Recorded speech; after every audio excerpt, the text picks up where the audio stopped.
Hello everyone, I'm Alex Kassel, and on today's special edition of The Insider, we have a lot to talk about. We've got the USA men's basketball team going through a dramatic roster change. For our featured story today, I will be talking about the United States during the World Cup and its fans. Also on the highlight reel, we have two incredible games that occurred from the Big Apple. But for my first story, NBA free agency.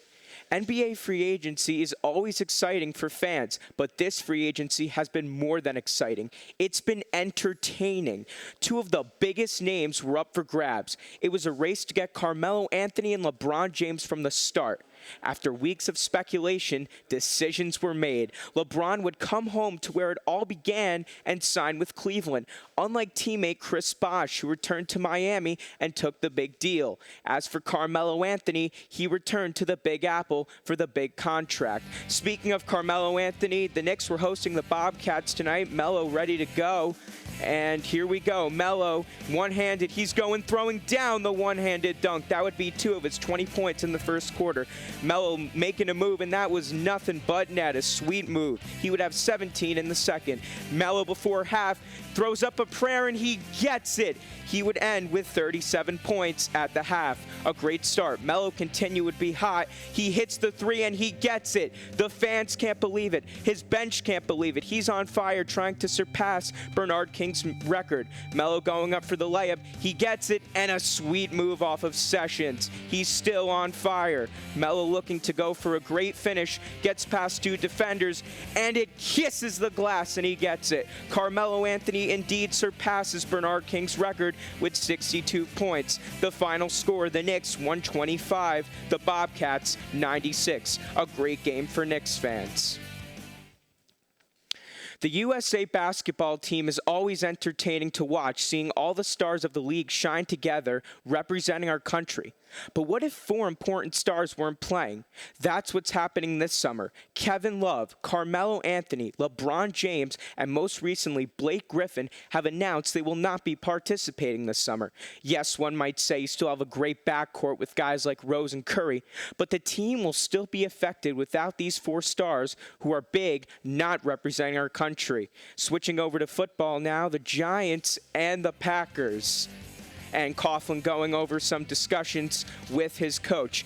First play, Eli Manning shaking off 2 defenders, throws it to Ruben Randle, and he gets to the promised land. Touchdown Giants. It would be 7-0. Second quarter, Brandon Jacobs bulldozes into the end zone. Touchdown. The Giants increasing their lead. Scott Tolzien looking for an open man, but it's a laser intercepted by Jason Pierre-Paul. A great pick 6. Take a look at that. The height, the run, he got everything. And that would be one of 3 interceptions for the Giants. The Giants would go on to win the game 27-13. And also staying in the NFL, in the NFC East, the Redskins defeated the Cowboys 10-7. In the NFC North, the Packers defeated the Bears 31-23. Moving over to the AFC East, the Patriots defeated the Dolphins in an effortless game 34-13, and the Steelers defeated the Ravens in a close one 24-21. Now switching to baseball, the Chicago Cubs have been struggling for years and have been going nowhere. For more on the subject, let's go live to George Klein at Wrigley Field. George? Thanks. I'm George Klein, reporting live from Wrigley Field, where for the 106th consecutive season, the Chicago Cubs will not win the World Series. However, there is a bright future for these Chicago Cubs.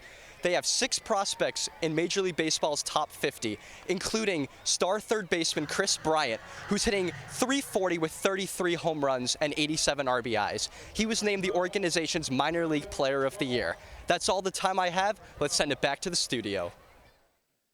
Thanks, George. I would like to close today with the World Cup, specifically the USA team and its fans. The team caught a bad break between competing in tough weather matches, weather conditions, and even injuries. But that's not what this story is about.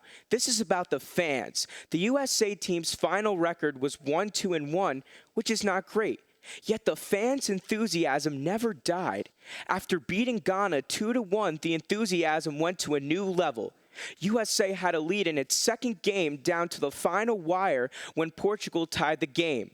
We did advance, but the fans again were on our feet. We could have won the game. We blew it, and the fans still gave them a great big cheer. Now, call me crazy, but I thought people in this country applauded winning, not blowing the win. This country has a passion for winners. So why is a tie treated like a win?